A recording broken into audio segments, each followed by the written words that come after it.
আলহামদুলিল্লাহ, শুভ সকাল। দেখুন দর্শক, শীত পড়ে গেছে, পিছনে প্রচণ্ড কুয়াশা। যাই হোক, দেখতে পাচ্ছেন মাটি দিয়ে ভরাট করা হচ্ছে এই বিলটাকে। এই বিলে দাঁড়িয়ে আমি অনেক সময় ভিডিও করতাম, আপনারা দেখতেন যে সবুজ শ্যামল ধান ক্ষেত, শস্য ক্ষেত ছিল, সেখানে কিন্তু এখন মাটি দিয়ে ভরাট করা হচ্ছে। এ হলো গাজীপুর। গাজীপুর ধীরে ধীরে নগরায়ন হয়ে যাচ্ছে, শহর হয়ে যাচ্ছে। আগের সেই সৌন্দর্য এখন আর নেই। আমার এই আশেপাশে এক সময় বিলের পর বিল ছিল, সেখানে এখন আপনার ভরাট করে অনেক অধিকাংশ জায়গায় বাড়ি হয়ে যাচ্ছে। এই জায়গায় কিন্তু বাড়ি ছিল না, দেখতে পাচ্ছেন পিছনে এটাও বাড়ি হয়ে গেছে। এই হলো অবস্থা।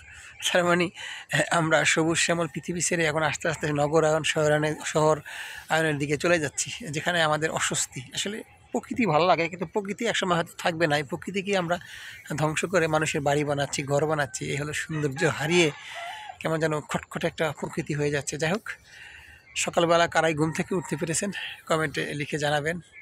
যারা ফজরের নামাজ পড়ার সুযোগ হয়েছে সবাই আলহামদুলিল্লাহ বলবেন, ইনশাআল্লাহ। আলহামদুলিল্লাহ।